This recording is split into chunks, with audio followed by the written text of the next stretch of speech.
again, back to the Quran, that everybody is a deliberate act of creation on God's part. So that even gays and lesbians have been created by God.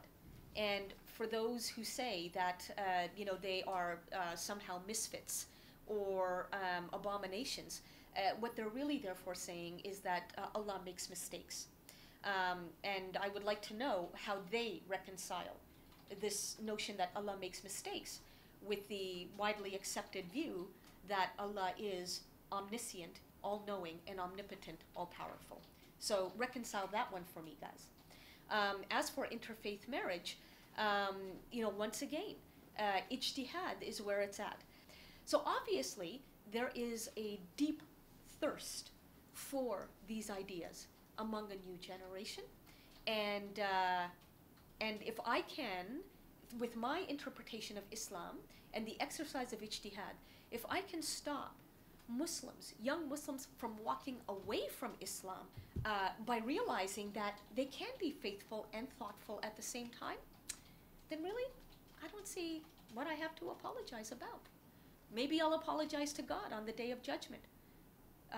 And if God is love, then at the very least, he'll be willing to give me a fair hearing. The more real questions that young Muslims are asking today is, I've fallen in love with a non-Muslim, and my parents and their imam insist that Islam forbids me from marrying outside the faith.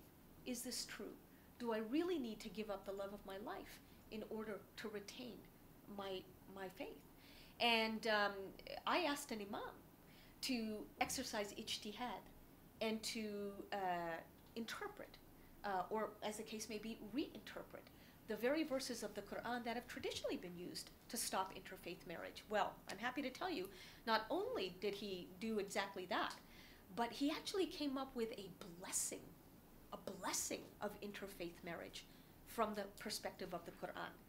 When I posted that blessing on my website in English, it became such a popular download that in only 6 months' time, I had to get it translated into 20 more languages, including Malay.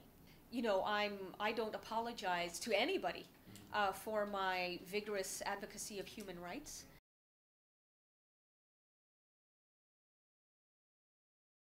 Well, the threats of violence actually began in Indonesia on the first night that I was there in Jakarta, when I was speaking at the Salihara Cafe in the south of the city. And about 5 minutes into my talk, the chief of police in the district began creating a fuss and eventually took the microphone and declared the meeting over, canceled. And I'm happy to say that most of the people in the audience who were there that night, because they were there to listen, pushed back, did not accept this decision.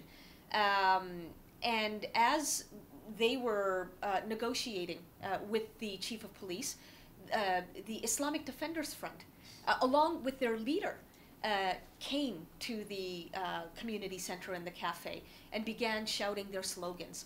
This threw everything into chaos, but most of the supporters of mine and of freedom who were there didn't leave. They stayed. And we wound up having a wonderful, intimate conversation. Since I wasn't going to leave the stage, they came to the stage, and we all, had a wonderful conversation about what we were here to talk about. The police chief of Jakarta tweeted out the name of this hotel. And this goes to show you that the amount of collusion, the amount of cooperation between an extremist group like the Islamic Defenders Front and the police is really embarrassing and shocking, and is a cause of concern now, actually, for Indonesia's own human rights record. Well, your book, what do you have to say to Malaysians about that? Read it before it gets banned. And more than that, this is a book that isn't just making an argument. It is helping to give you the tools, the lessons, to take a journey towards integrity. So I think this will be the kind of book that many young Malaysians are hungry for. I say this because even on my Twitter feed, I have received, I would say 90% warm reception and, you know, intense support from Malaysians.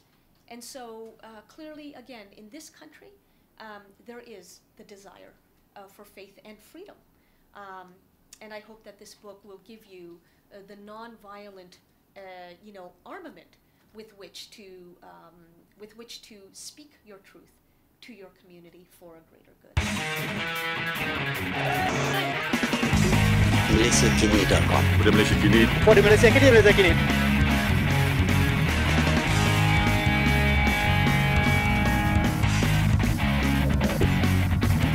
Thanks.